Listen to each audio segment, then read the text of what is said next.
fusion entre les deux réseaux, moi je pense que ça a des avantages quelque part vis-à-vis de l'entrepreneur, parce que ça lui permettra de rentabiliser un peu ce que lui-même en question lui perçoit par mois, et ça lui permettra aussi de réduire un peu le nombre d'employés qu'il va mettre en place. En même temps, ça lui permettra aussi de contrôler, parce que celui qui arrive à avoir plus de données a plus de poids ou plus de pouvoir dans le monde où nous sommes.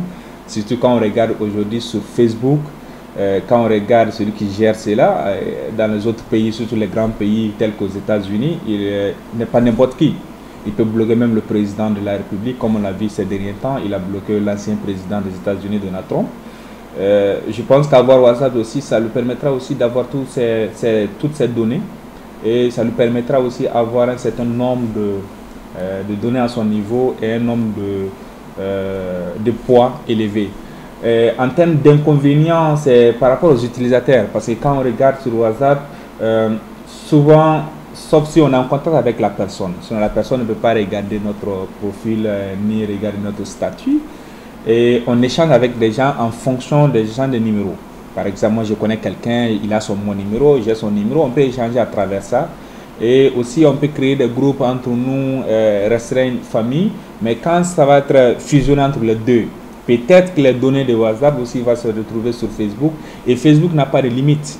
Si je dis Facebook n'a pas de limite, Facebook n'a pas de restrictions comme WhatsApp son nom l'indique, mais ça a des liens parce que quelque part tu vas retrouver tes messageries privées en public, raison pour laquelle d'autres ont décidé de quitter même immédiatement sur WhatsApp avant la date, avant le 8 février.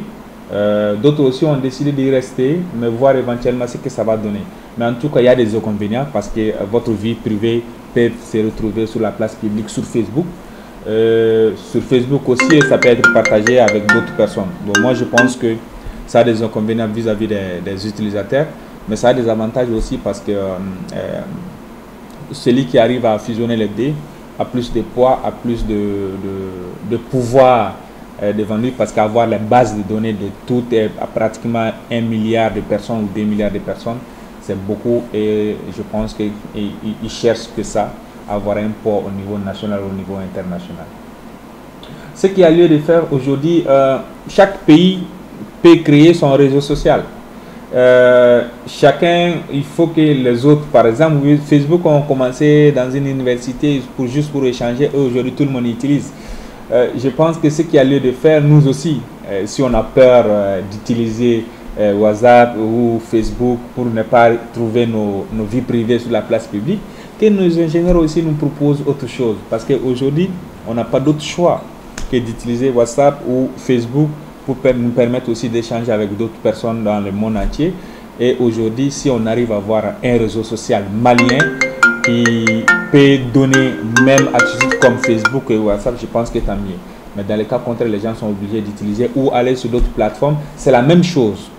Une fois que les autres plateformes, parce que c'est quelqu'un d'autre qui utilise, il a la base de données et il peut utiliser comme il veut. Aujourd'hui, on peut dire que oui, il y a un certain nombre de sécurité, comme on dit signal, mais signal aussi, il y a quelqu'un qui est derrière.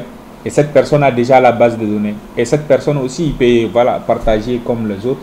Moi, je pense que le mieux, c'est d'avoir notre propre réseau social. Même là aussi, il y a des inconvénients. Même le téléphone que nous avons, ça a des inconvénients parce qu'il y a un opérateur qui est derrière, qui écoute. Souvent, les appels passent, les SMS passent. Je pense que dans toute chose, il y a des inconvénients. Mais pour parler à tout ça, pour que nous puissions vraiment réduire le maximum possible, il faut que nous-mêmes nous arrivions à avoir notre propre réseau social ou créer un réseau social là où on va payer. Parce que ces réseaux sociaux aussi sont des réseaux qui ne sont pas payants, sont gratuits. Et l'utilisateur gagne comment? C'est à travers la base. Celui qui arrive à avoir une base de données, il a déjà quelque chose. Je pense que nous aussi, on doit avoir le courage d'avoir un réseau social qui est payant et que les gens vont acheter.